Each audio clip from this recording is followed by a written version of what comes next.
I love the scarf. It's so cute. You've lost your... There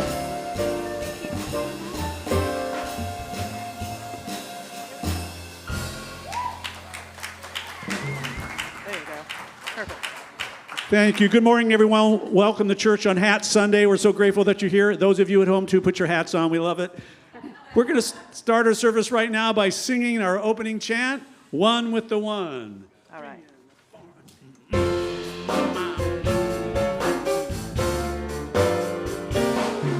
I live, I move, I have my being in God.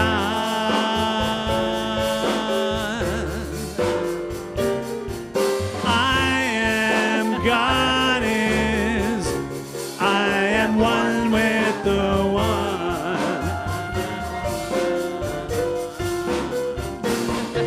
You live, you move, you have your being in God.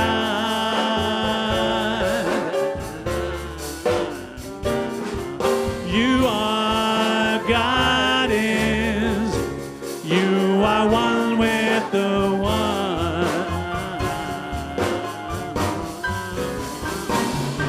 We live, we move, we have our being in God.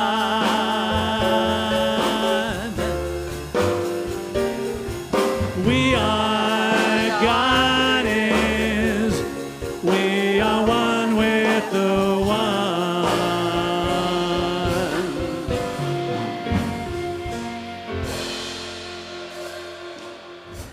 Good morning, good morning.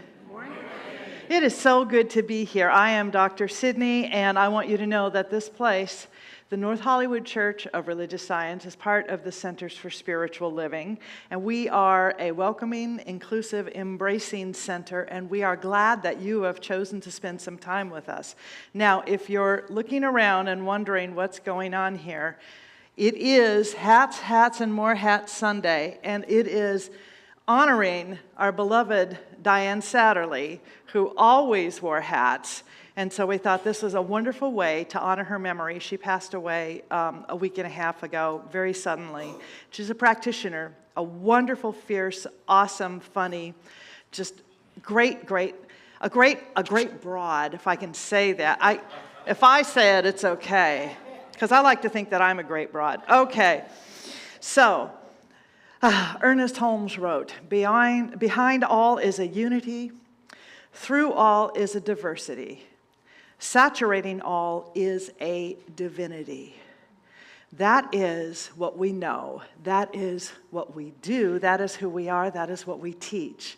So I stand in full recognition that there is something radically right about each and every one of you who are here today or might be watching, streaming with us, because we know that as beings of God, that God is all there is, that presence in which there is no absence, we do live and move and have our being in God, and moreover, God lives and moves and has its being in us. So I'm glad that you've decided to be here, and we are a social media friendly community, and while we ask you to mute and silence your cell phones, feel free to take pictures, take video, check in on Facebook or wherever you want, and use the hashtag NHCRS Spiritual Community. Have a great service. Oh, you can applaud, it's okay. Good morning. My name is Carol Winokur. I am a practitioner here at the North Hollywood Church. And we are grateful that you've joined us in person or live streaming, wherever you are. If you are one of our live streamers, please feel free to enter your location into the chat. We would love to know where you are. For those who are here in person, please take a moment now to silence your cell phones. Thank you. And so now join me in prayer.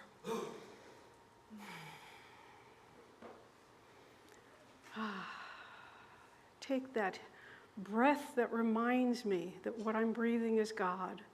I'm breathing it in and I'm breathing God out. And each and every one of us, as we breathe, we can know that we are that divine presence. We are made of the essence, the energy, the love that is God. There is no place we can be where that one power, that one mighty power is not. And knowing that, I know that each and every one of us is connected to that power and to each other. We are absolutely one in unity, even as we appear as diversity. I know that this time that we share together today celebrates our connection, celebrates the fact that each and every one of us contributes to the whole by what we think, by what we see, by what we hear, by our very presence. We are here together creating this perfect Sunday service. And I know that it is blessed because of our musicians who uplift us, and we are blessed because of all the people who give of their time to make this service possible. And we are most especially blessed by our Dr. Sidney, who is that clear, open channel for God's word to speak through her to us so that we each hear exactly what we need to today. I give thanks for this time, our church community, all that is transpiring right here and right now. And I release this word knowing that the perfect responsive law of mind has already said, yes, I let it be so. And together we can say, Amen.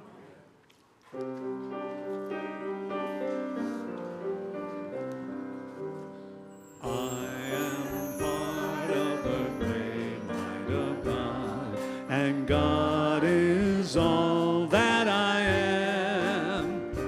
God is love, God is peace, God is life itself, and God is all that I am. I am part of the great might of God, and God is all that I am. God is love, God is peace, God is life itself, and God is all that I am. I am part of the great might of God, and God is all that I am. God is love, God is peace, God is life itself, and God is all that I am.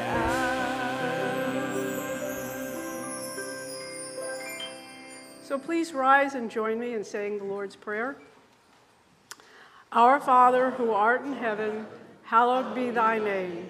Thy kingdom come, thy will be done, on earth as it is in heaven. Give us this day our daily bread, and forgive us our trespasses, as we forgive those who trespass against us. Lead us not into temptation, but deliver us from evil. For thine is the kingdom, the power, and the glory forever. Please remain standing for our congregational song, I'm at Home in the Heart of God. 1, 2, 1, 2, 3.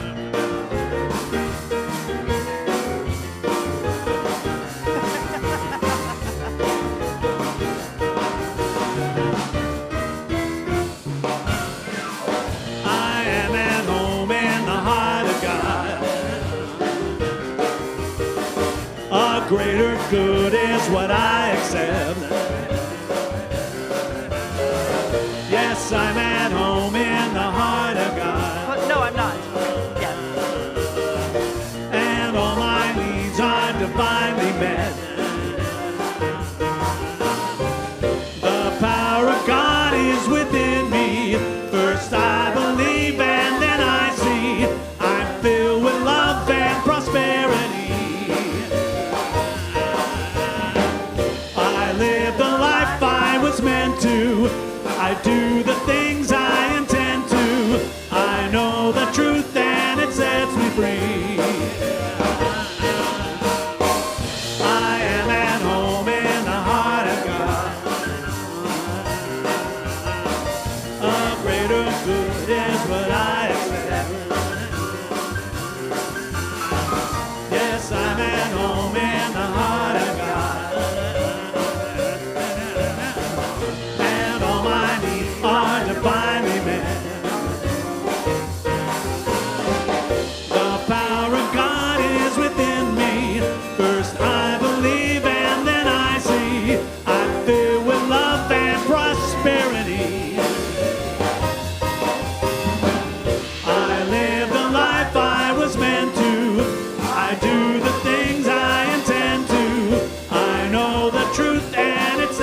time to find amen.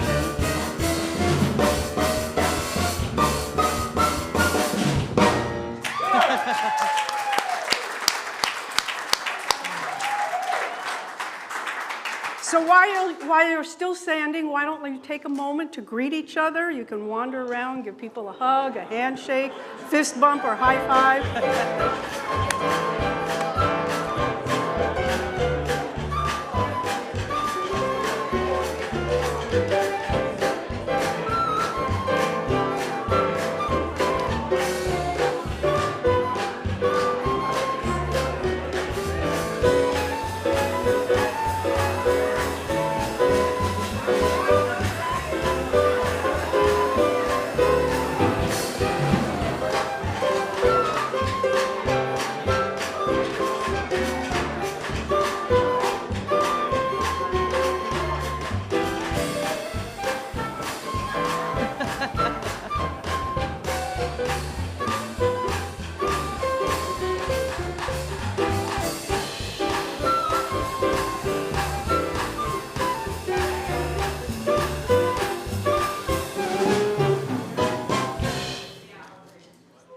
So everybody, please be seated now, and we're going to meditate together for the next 5 minutes.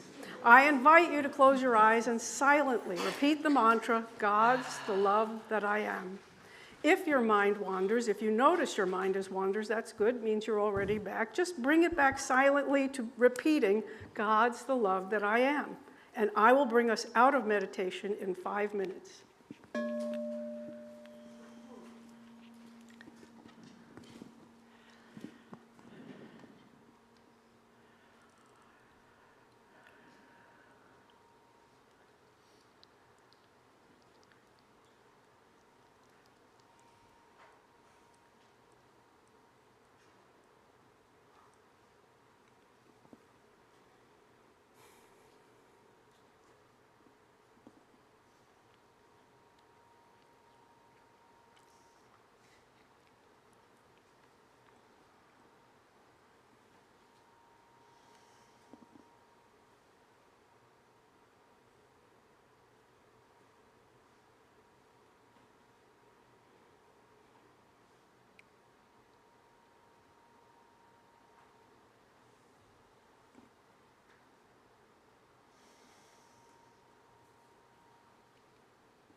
Everything must change.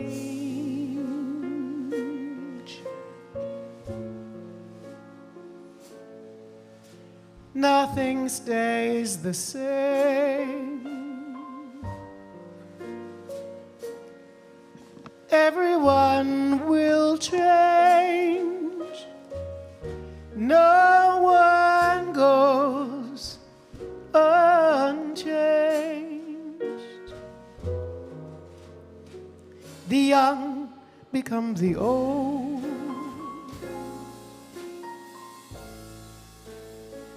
And mysteries do unfold. For that's the way of time. Nothing and no one goes unchanged.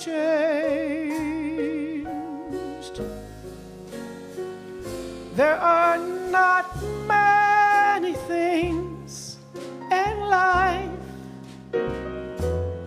we can be sure,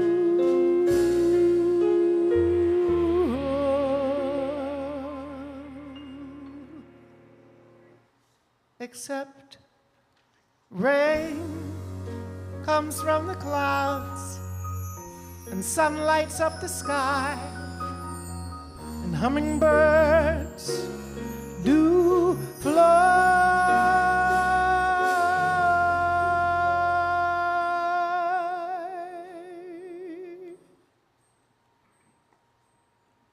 Winter turns to spring.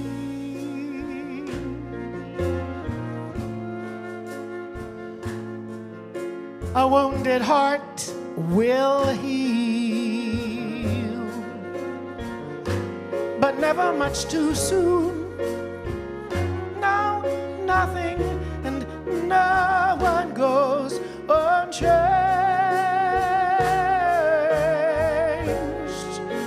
There are not many things in life you can be sure,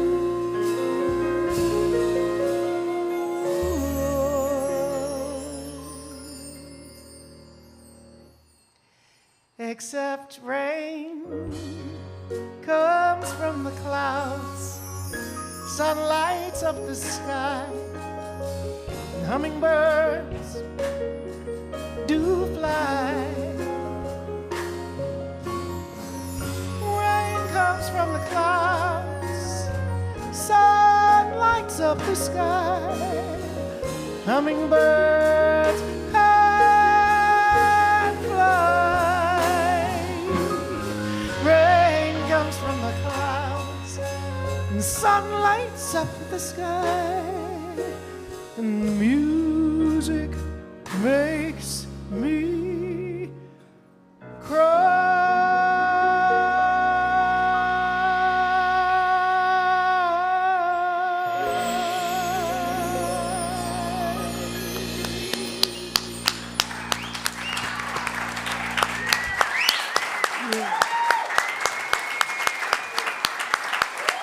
Wow.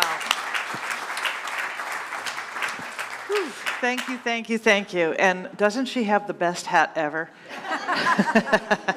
Now, I was scolded a little bit because I took my hat off, but I have to blame the camera crew because they said, if you wear the hat, we can't see your face, so.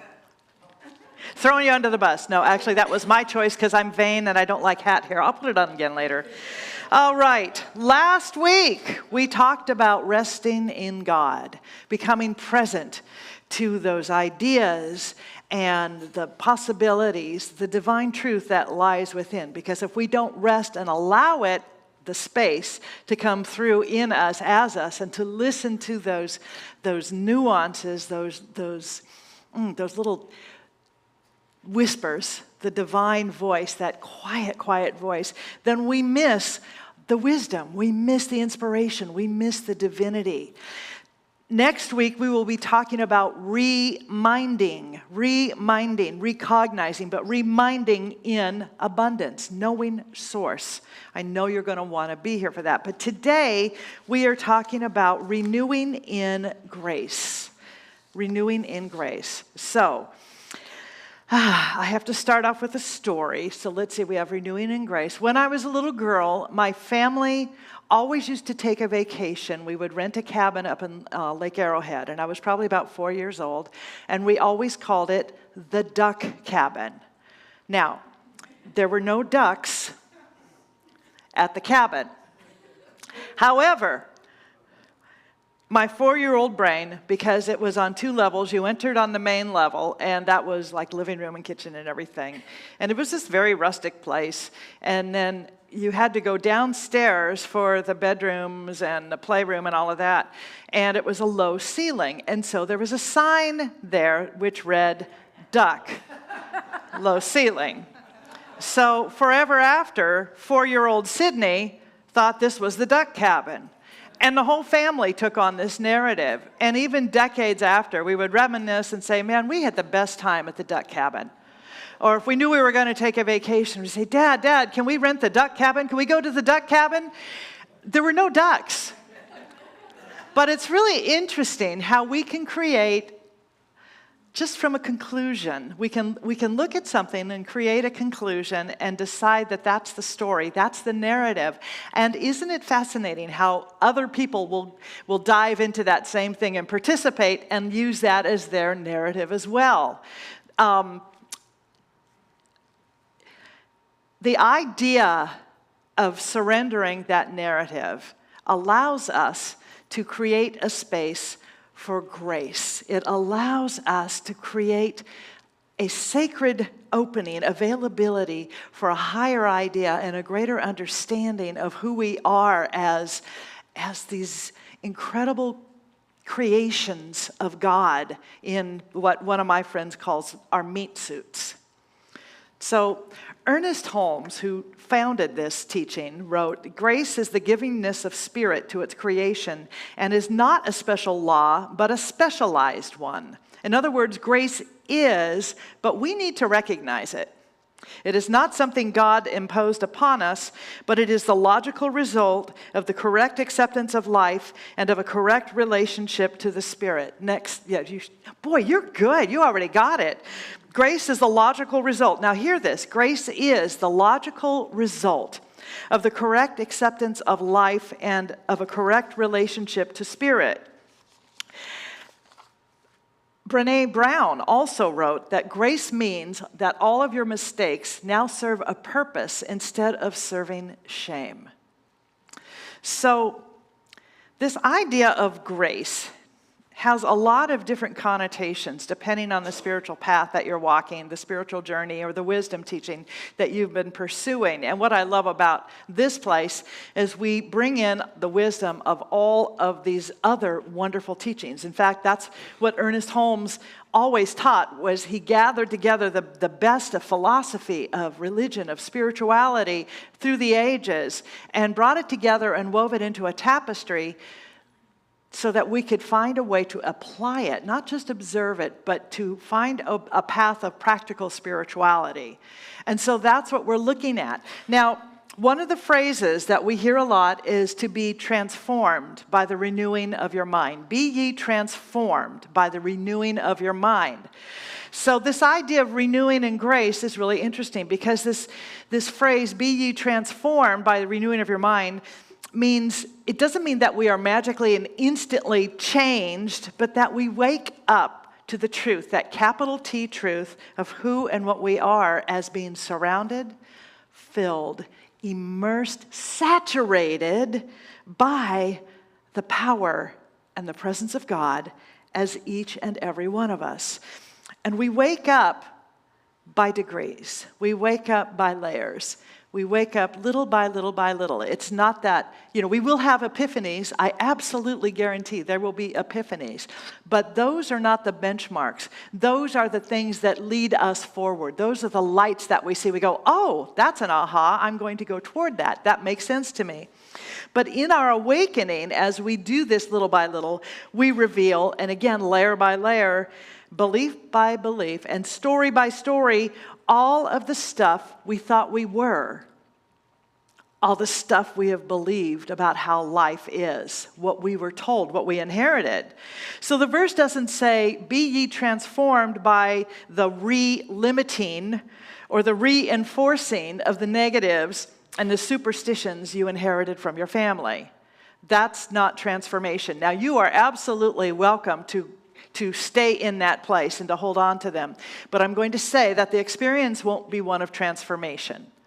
It will not be the aspiration that you are looking for. It will not lead you into a place of lightness, of hope, of seeing your dreams be revealed and then being led to take those steps so that their dreams can come true, so that you can begin to be that place, that availability, that willingness, that receptivity, that absolute divine channel for the glory of creation. It won't happen if we hold on to this. And it doesn't say, the phrase doesn't say, be you transformed by readopting and reinforcing those fears and resentments that you have been investing in. This is interesting. I printed out my talk, and I also have a recipe for crock pot chicken thighs in case anybody wants it. Well, we had this at the board meeting. It was really good the other night. So, let me see. Let me find, not chicken, but that's right, we're talking about duck. So the phrase says, be transformed by the renewing of your mind. And that means the new and powerfully creative words and ideas, the words and ideas that come from that Christ mind, what we call the Christ mind, which means that awakened mind. Call it the Buddha mind, if that is more comfortable. Call it light. Call it the universal inspiration, that great spirit. But it comes from the mind that is fully engaged and willing to wake up and stay awake. And stay awake.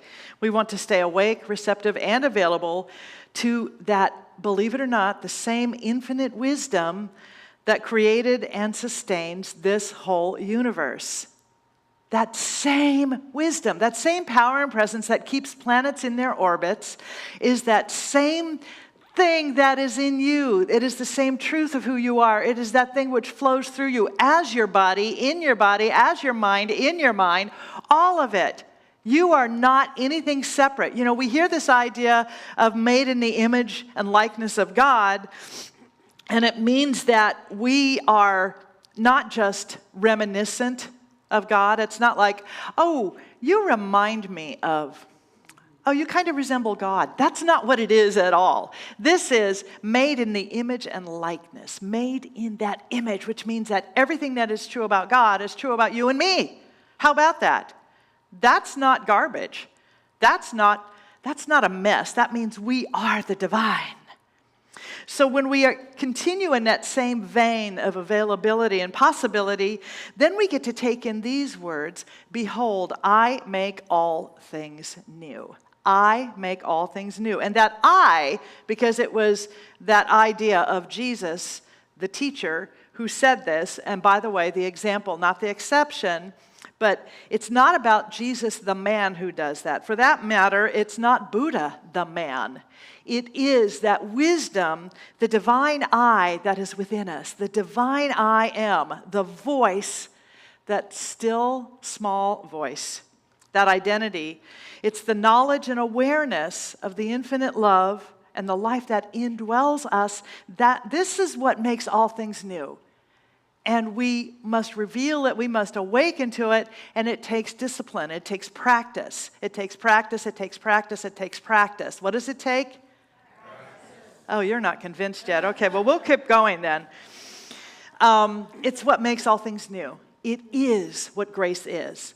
Next slide, please. Max Lucado, I love what he wrote. Grace is the voice that calls us to change and then gives us the power to pull it off.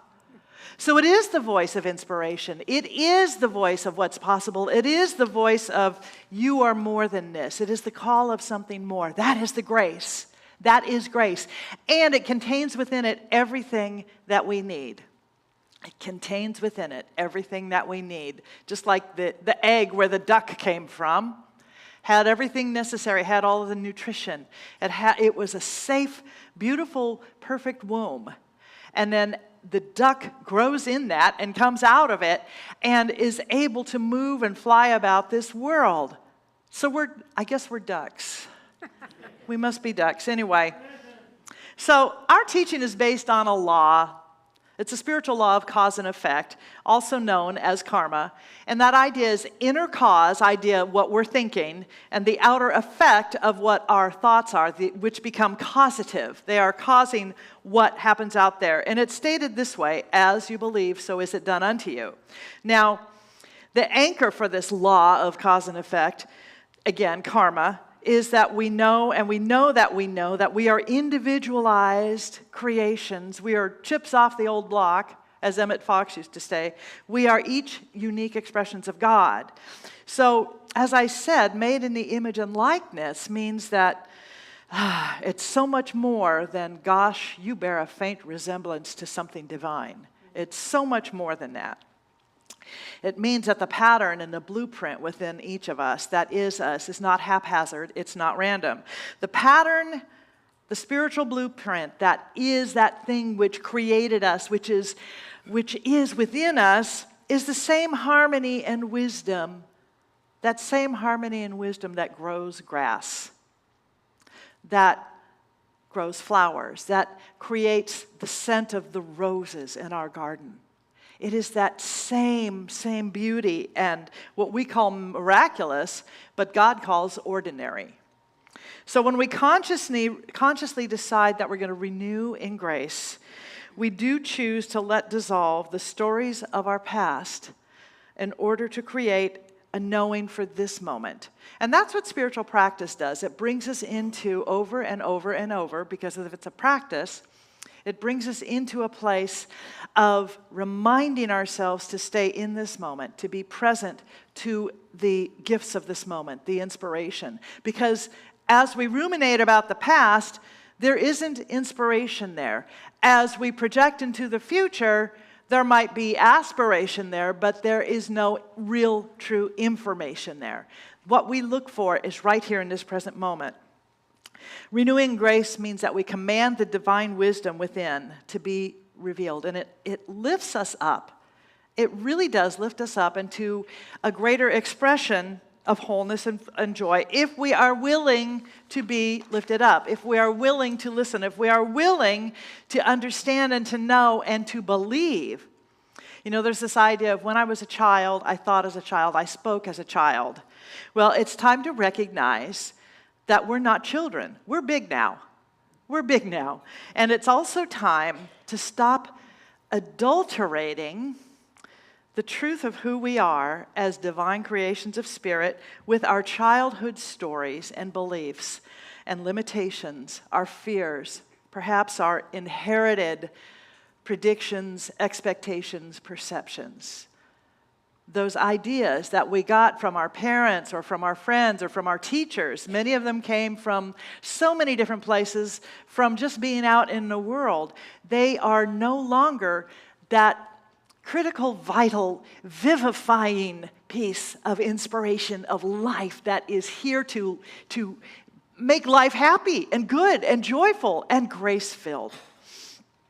There's this wonderful writer, and his name is Adyashanti. And he writes, can you imagine, if you really let it in, that you are not a problem to be solved in any way? You are not a problem to be solved in any way. And we're going to leave that up there for a minute because I want you to hear the rest of his quote.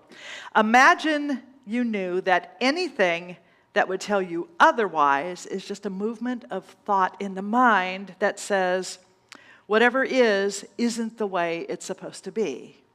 So the biggest act of compassion starts within. How often do we recognize that and offer it to ourselves? The biggest act of compassion starts within, and when the self is no longer seen as a problem, this is called the peace that passes all understanding. Imagine if you shifted your belief about yourself to the idea that you are not a problem to be solved, that you are not a problem, that you're not broken, you're not something broken that needs to be fixed. You're not bad, you're not wrong, you are the light of God. Are we willing, to extend ourselves in this idea of grace, this bridge of grace, in order to know something greater about ourselves? So, in a beehive, you didn't think I was going to say that, did you? In a beehive, if a drone or a worker bee starts to slack off or show signs of limitation or decay or just, breaking down, the soldier bees team up and they remove that drone from the hive. Now, they do this for a really good reason. And by the way, it's pretty brutal. They sting it to death so it can't come back because they don't want it to adulterate and weaken the process that's going on. And it's the same thing. You and I must begin to seek out those drone thoughts that are weakening or adulterating those new thoughts and those true thoughts about our divine nature. You see, the truth is really calling you, and it's tapping you on the shoulder and saying, oh my God, do you know how beautiful you are? Do you know how beautiful you are? Do you know? And then we have these drones that are going, oh me, oh my, I guess I'll just, take a break and be negative. We got to get rid of the drones. The drones don't have a place in our hearts, in our lives.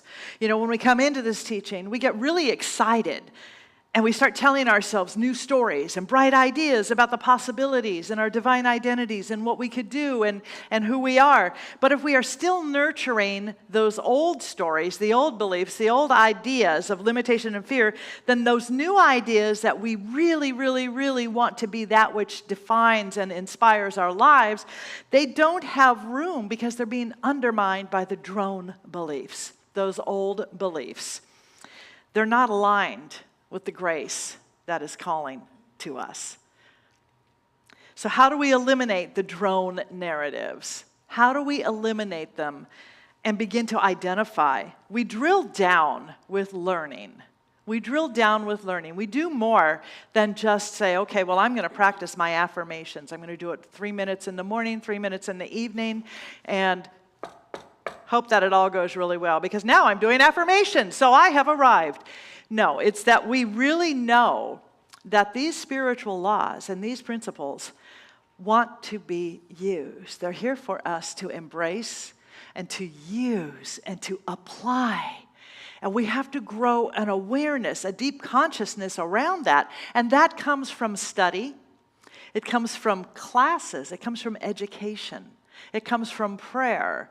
Because in these spaces and places of education, what we do is look consciously. We peel away the layers, the drone thoughts, the old ideas, and we begin to look consciously at what we have been telling ourselves or what we have accepted as true. What we have believed is the stuff about life or ourselves. If it is done unto us as we believe, then if that's what we've been believing, then our lives are certainly showing up and manifesting that, right? They are showing up as that duck cabin. Here's the thing about the duck cabin, too. I was afraid to go downstairs because I was convinced that it was filled with ducks who were going to attack. Attack of the ducks. But I was 4. So my dad had to carry me down, or my mom had to carry me down, because I was convinced that it was filled with ducks that were going to attack me, and I didn't want to be in that room. So I had to take that narrative and really begin to look at it. Now, this happened as an adult, long after the duck cabin was no longer part of our experience. But it's true about the ideas that we hold. If we are holding those perceptions, and I just want you to think for a moment, what is the perception? What is your duck cabin? What is that within you that someone told you or that your family had as a collective belief? Like every spring, we all get allergies. Or every fall, we all get sick. Or every Christmas, we never have enough money. Or every summer, we can't go on vacation because that's just too hard to plan and to do and to afford. Those are drone ideas. Now, if you're fine with them, then chase them. Go for it. I will support you. Well, I won't support you in it, but I won't argue. Yeah, I'll probably argue with you. But those drone ideas are not the path to a high and holy, fun life. We want to begin to look at those ideas. And that's what the education, this teaching is interesting because I don't know of any other spiritual paths that are so dedicated to the education of the conscious and the subconscious mind so that we can create better lives, so that it's more than just feeling good on a Sunday or feeling good on a Wednesday, and then by the time you get to Saturday afternoon, you're back in the mud again, and then you go, oh God, if I could only make it to Sunday. No, the idea is that we create habits, spiritually inspired habits that grow us, that we can apply and use in every situation of life, whether it be relationship, whether it be finance, whether it be our career, whether it be our health, anybody, our health? This teaching is all about that because what we want to do is reveal and live from the innate wholeness that is within us, that divine I am. And yet, most of us did not grow up knowing that we were divine I am kind of beings. We thought that there was something that was broken, something that needed to be solved, or something that needed to be fixed. So when we spend enough time purging the drones so that we have room for the truth, that capital T truth, our lives do get transformed because we are renewing our minds and we are renewing in the grace that is God. The thing is, spiritual growth is not a linear process. And so doing this education, spending time with beings who are also on the path and ministers who have done the work or practitioners who have done the work, who can see the truth about you when you have forgotten who you are or perhaps you never knew, is really, really rich and really, really juicy. And it is how we begin to live lives of wonderful grace and power and presence. So I just want to suggest that if you want to live above and beyond the status quo and someone else's fears, judgments, or conviction that life is mediocre, and you want to leave those earthbound limits behind, then the next time you hear us talking about a class, run like your hair is on fire to register for it. I'll tell you, the next one we're going to do is financial freedom. And if you haven't done that class, and you really, really, really do want to see some change and some transformation that lifts you and shifts you, that's the one to take. Now, before we go into prayer, I want to call your attention to a breathtaking example of grace. And it's a piece of art that has been installed. You might not even have seen it when you walked through those doors. It's out in our foyer. Now, spiritual paths, we embrace all spiritual paths and all wisdom paths and all wisdom teachings. We look for the glory and the beauty in all of those. And this mobile was commissioned by our own Karen Smith and calls us to literally look up to see the many paths of God. I think we have another slide. There it is. Thank you, Karen.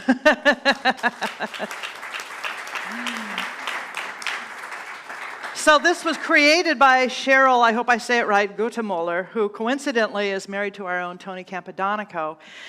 And this is how we remind ourselves of grace. We look up. We look up. We look up from that place here to that third eye, and then we also physically need to look up. And when we can look up and see and be reminded that there's grace in all of these faith traditions and all of these wisdom teachings, it is yet again another way of knowing that we are more than worms in the dust. Please, I am not a worm. Would a worm be wearing this? Thank you very much. We look up. So you're going to see several faith traditions represented, including Judaism, Jainism, the science of mind, Buddhism, and there's room for more. Isn't that wonderful? There's room for more, which is probably my favorite part of the whole creation. So I think that's it. I think that's all I have to say. Renew in grace, look at the mobile, and take classes. Okay, thank you. Let's pray. Remembering to remember. What a blessing that is, as together we breathe into this deep knowing that right where we are is indeed holy ground, because we are here. We bring the holy. We are the holy. And in that we recognize that we have been brought together by the infinite presence and the power of God. The love, oh my God, the love, that infinite love and intelligence that seeks only to celebrate through each of us.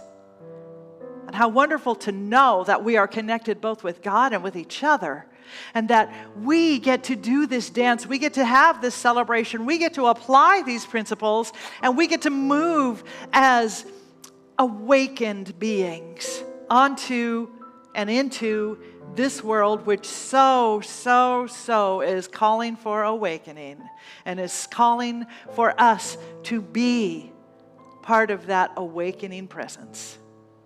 So I know for each of us that we are truly willing, open, receptive to knowing a greater idea about who we are, and to follow those promptings from Spirit, and to do that which we are called to do, to unfold, to reveal, to renew, and to experience true grace.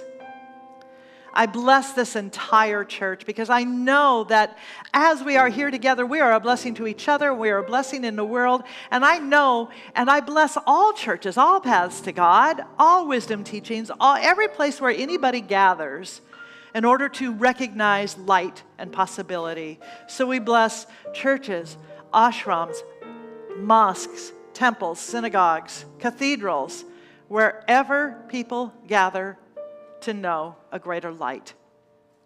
And I also extend my awareness of love, and I do this for all of us, knowing that I am wisdom is awakening in the world. It is waking up everyone in this world to know who they are, that they are the love in expression, that they are peace in expression, that they are possibility in expression, that they are integrity in expression, and that all of us are indeed unified by the divine intention of infinite intelligence, infinite God, infinite love, that divine intention to simply know ourselves as God knows us.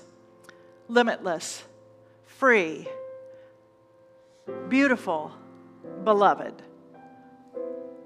So in gratitude, I release this word into that activity of spiritual law, knowing that as we know it is so, and together we say, Amen.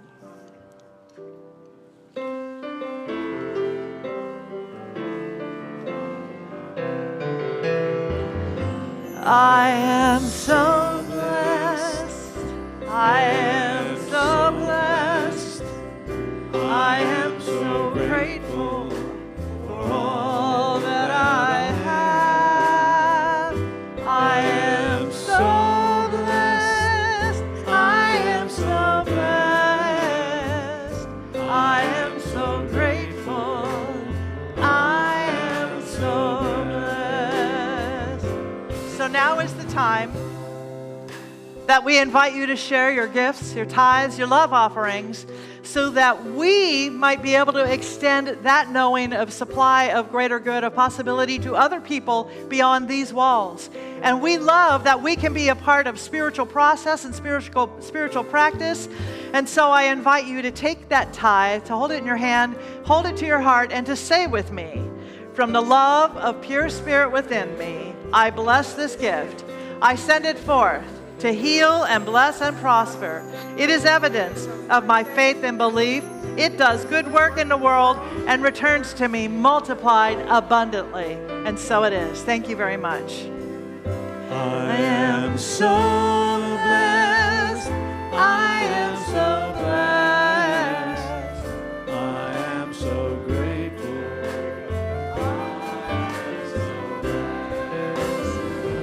I am so blessed.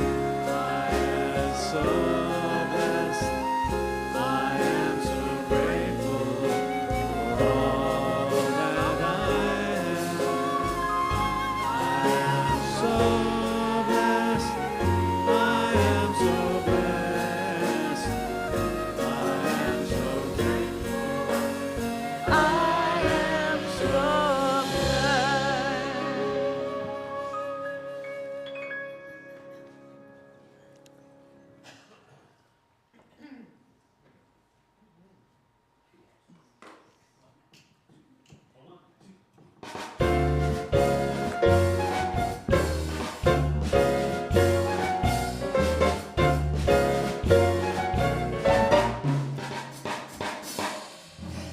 When you're having a gloomy day, here's an answer to shoo those blues away. Just sing a swinging tune, then you'll be smiling soon. Before you know it, you'll be laughing out loud. And if you think the weather's gray ahead, and you're thinking you should have stayed in bed, just find a happy song and tap your foot along. Before you know it, you'll be out in the sunshine, carefree, having a good time, like me, chasing the blues away.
When you're having a gloomy day, here's an answer to shoo those blues away.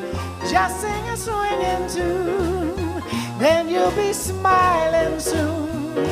Before you know it, you'll be laughing out loud.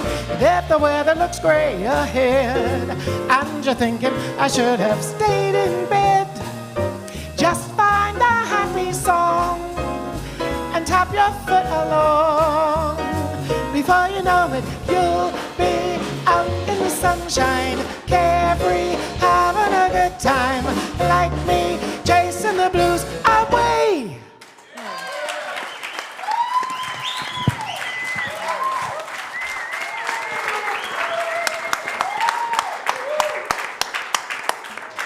Thank you, Sherry Williams. Always wonderful to see you here. thank you to our fabulous band. You were awesome. And thank you to our wonderful digital ministry team. Okay, we have some announcements for today. Sunday, August 18th, 2024. I'm going to try and hold this up so you can see. No, it doesn't work. Okay, on your bulletin, you will see how to make donations to our church through our text to give number, QR code, or through our website, nhcrs.org/give. Thank you. And please know that your donation goes to support not just our church, but to other charities and the community. Oh, my microphone keeps falling off. Thank you so much. It does, that clip keeps popping up. Okay, should I start on? No. Keep going, Okay. You're good. Okay. Okay, prayer with a practitioner is available after service in the sanctuary and on Zoom. Our beautiful flowers today are in memory of our beloved practitioner, Diane Satterley.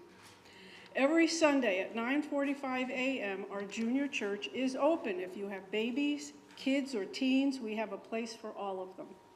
Every Wednesday night, we offer a fabulous midweek service. It starts with meditation at 6:50 p.m. and moves into music, wisdom, and healing prayer at 7 p.m. This week, practitioner Mark Kroll's topic is Oneness Personified. Please join us.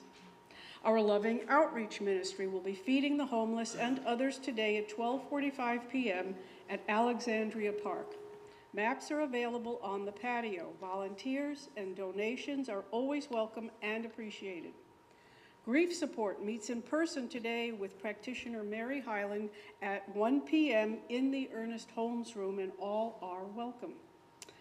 Our beautiful Mary Bullard Chapel is located in the Ernest Holmes room, and it's now open from 9 to 9:20 a.m. every Sunday for silent meditation.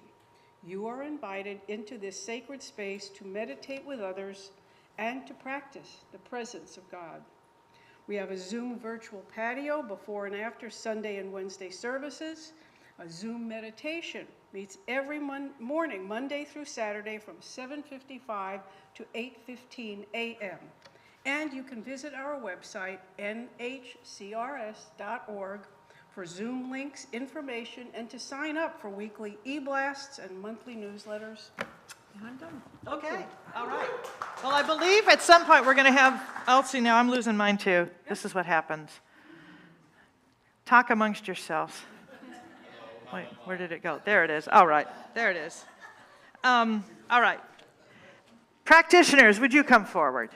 If you want prayer with a practitioner, I hope that you will take advantage of the fact that they will stand with you, they will sit with you, and give you a 1-minute miracle. Okay, this is just going to be silly now, isn't it? Okay. Let's stand and sing our, are they coming in? I told them they should come right in. Always come right in. Hey, we have kids coming in. There we go. All right, this is awesome. Look at you guys. Thank you. That's better. Hi. And we've got hats. All right. Let's sing. 1, 2, 3.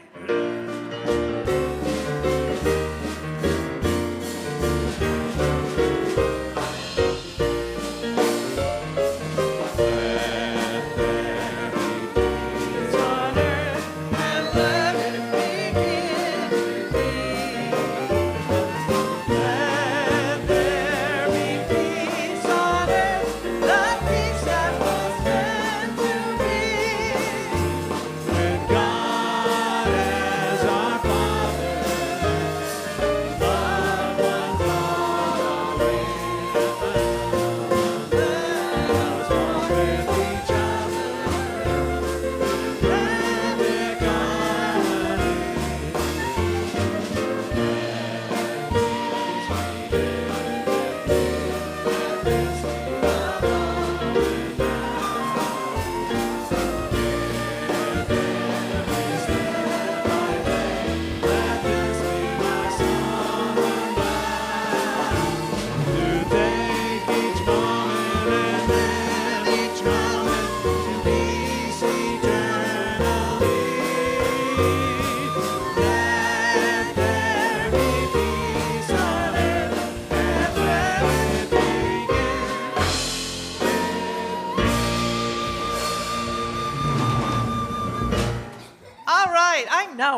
up here, isn't it? Okay, repeat after me, please.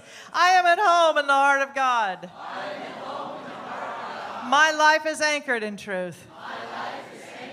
I can never be separate. I live in the consciousness of peace. I release all fear. I am living love. Have a blessed week. We love you. Thanks for choosing church.